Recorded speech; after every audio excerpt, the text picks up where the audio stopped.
एक, 2 या 5 साल नहीं, सिर्फ 180 दिन। आप 180 दिन में जिंदगी कैसे बदल सकते हो, ये आज आप बहुत अच्छे से सीखने वाले हो। बस वीडियो का सेकंड हाफ में इस मत करना। आयुष 117 साल का लड़का जो एक बहुत ही बोरिंग और स्ट्रगलिंग लाइफ जी रहा था, बिल्कुल आपकी तरह वो भी दिन भर परेशान ही रहता। कभी माँ डांटती है तो कभी पापा चार बात सुना देते और बचे हुए खाली समय में वो बस टेंशन, तंगी और डिस्ट्रैक्शन के साथ आलस्य का कंबल ओढ़कर लिपटा रहता। पढ़ाई में वो एक एवरेज स्टूडेंट था और उसका कुछ खास मन लगता भी नहीं था। इसमें वो हर काम में पीछे रह जाता। वो आलसी था, एक नंबर का एक काम भी वो ढंग से नहीं करता था।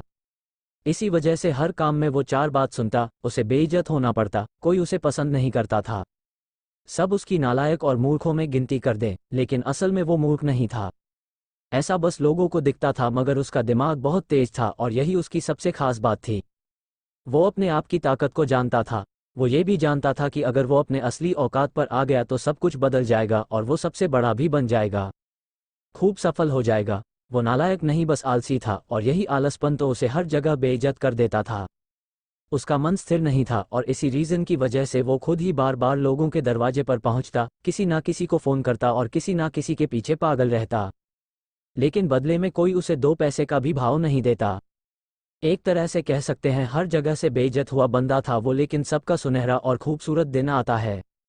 उसके भी खूबसूरत दिन बड़े जल्दी आने वाले थे। साल था 2019 जब उसी का एक रिश्तेदार जो कि उससे उम्र में 4 से 5 साल बड़ा था, वो उससे मिलता है।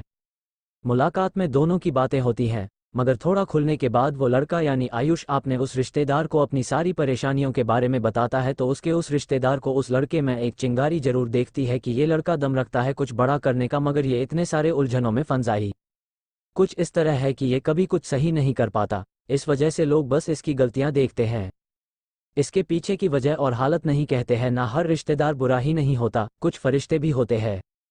उसने पहले उस लड़के की पूरी बात सुनी और फिर उससे बस एक ही सवाल पूछा, तुम चाहते क्या हो? इस पर उस लड़के ने कहा, मैं सब अच्छा करना चाहता हूँ, सफल होना चाहता हूँ, कम से कम गलतियाँ करना चाहता हूँ और हर चीज़ में आगे रहना चाहता हूँ। फिर उसके रिश्तेदार ने एकदम शांति से कहा, अच्छा मुझे एक बात बताओ, अगर तुम्हारे गोद में एक 2 साल का बच्चा थमा दिया जाए और उसे गोद में लिए ही तुम्हें आगे 1 किलोमीटर दूर एक मंदिर पर जाना है जहां तुम्हारे परिवार के लोग मौजूद हैं और पूजा की तैयारी में है, जो बस तुम्हारा ही इंतजार कर रहे हैं, तो मुझे बताओ क्या तुम्हें उस बच्चे के बोझ से चलने में थोड़ी तकलीफ होगी या नहीं? उसने जवाब दिया, बिल्कुल होगी। इसके बाद उसने कहा, उस बच्चे ने अपने हाथ में 3-4 खिलौने लिए हैं जिनका वजन कुल मिलाकर कम से कम आधा 1 किलो तो होगा ही, तो क्या इससे समस्या थोड़ी और नहीं बढ़ेगी? उस लड़के ने कहा, बिल्कुल बढ़ेगी।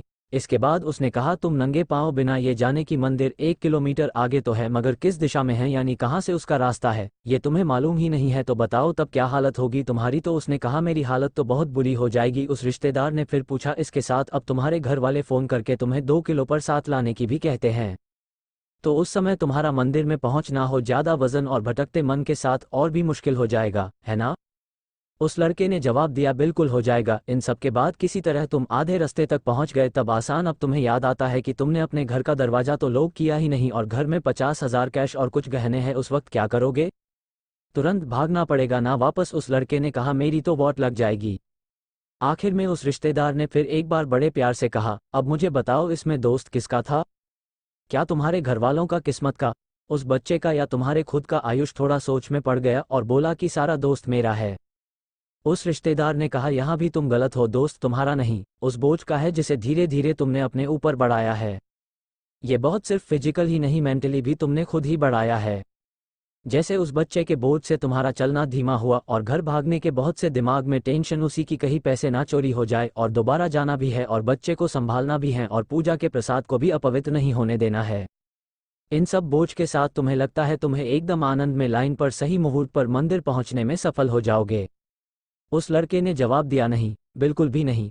उस रिश्तेदार ने फिर कहा, जरा सोचो, कुछ बोझ के साथ तुम 1 किलोमीटर का फासला भी सही ढंग से तय नहीं कर पाए तो जिंदगी के सफर में जहां छोटे छोटे बोझ के साथ कई कोसों दूर की उड़ान तुम्हें भरनी है, उन्हें कैसे पूरा करोगे? आए, उसने कहा, छोटे छोटे बॉलर्स का मतलब क्या?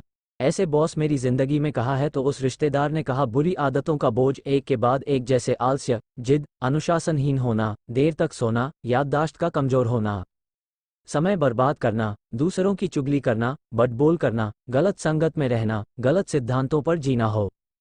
जब तक इन सब का बोझ रहेगा तुम कैसे सफल हो जाओगे? कभी नहीं हो पाओगे। चैलेंजेस यहाँ कम नहीं है, कुछ ऐसी ड्यूटीज़ है तुम्हारी जो तुम नहीं कर पाते। बुरी आदतों का इतना बोझ तुमने अपने सिर लिया है कि तुम चाहकर भी आगे बढ़ने की कोशिश में हर बार नाकाम होते हो। आयु सोच में पड़ गया और फिर बोला, ये बात तो आपने बिल्कुल सही बोली, मगर मैं क्या करूं? पढ़ने बैठता हूं तो पढ़ने में मन नहीं लगता, किसी काम में ध्यान नहीं रहता। सोचता हूं कल से कसरत करके अच्छा शरीर बनाऊंगा, मगर वो भी नहीं होता। बार बार मन में ख्याल आता है, फ़ोन वगैरह बंद करके सिर्फ और सिर्फ अगले कुछ साल अपने कैरियर पर फोकस करूंगा, मगर अफसोस वो भी नहीं होता। कुछ समझ नहीं आता क्या करूं। फिर एक बार उसी रिश्तेदार ने हल्की सी मुस्कुराहट के साथ उसे कहा, जिस तरह कुशलता, रणनीति और कोशिश सब होने के बाद भी अगर सही रास्ते का पता ना हो ना तो मंजिल तक नहीं पहुंच पाओगे, और अगर पहुंच भी गए तो भी बहुत देर से पहुंचे होंगे। आयुष बोला, तो फिर पहुंचने का सही रास्ता क्या है? उसने कहा, एक बात बोलूंगा और सिर्फ एक बार बोलूंगा, अगर तुमने मान लिया तो ये तुम्हारी खुशकिस्मती होगी, और अगर तुमने नहीं माना तो याद रखना तुम मेरी नज़रों से गिर जाओगे, और आज के बाद कभी भी मैं तुम्हें सीरियसली नहीं लूंगा। उसने सिर हिलाया। उसने कहा, अगले 6 महीने के लिए यानी पूरे 180 दिन के लिए आज रात को शपथ लेनी है। 180 दिन का बवाल चैलेंज लेना है, कोई पार्टी नहीं, कोई छुट्टी नहीं, खुद पर मेहनत करना छोड़ना नहीं, चाहे जो हो जाए आगे बढ़ने से रुकना नहीं है। हर दिन धीरे धीरे अपनी पढ़ाई और प्रोडक्टिव कामों में समय को बढ़ाते रहना है। इन्हें 180 दिनों के चैलेंज को 4 हिस्सों में बांटेंगे, जिसमें पहला पड़ाव होगा 45 दिन का। पहले पड़ाव में आपको भारी दुनिया से डिस्कनेक्टेड होना है। किसकी शादी है, किसके लड़के का मुंडन है, किसके घर में क्या खिचड़ी पक रही है, किसकी लड़की किसके साथ भाग गई, कौन किसकी तैयारी कर रहा है, किसी ने नया घर लिया है, नई गाड़ी ली है, किसके यहाँ कोई फंक्शन है, कौन मर गया, कौन जी रहा है, इन सभी मोहमाया से सबसे पहले डिस्कनेक्ट होना है। पहले पड़ाव की चुनौती में लगभग 20% लोग बाहर हो जाएंगे, और उम्मीद करता हूं क्योंकि तुम्हारे अंदर मुझे चिंगारी देखी है तो तुम टिक जाओगे। इस पहले पड़ाव में अपने डिस्ट्रैक्शन के सभी सोर्सेज को खत्म कर दो। फ़ोन, लैपटॉप या कंप्यूटर, ऐसी कोई भी चीज़ है जहां से अगर एक पैसे की भी वैल्यू नहीं मिल रही है तो उसे बंद कर दो। जो दोस्त बार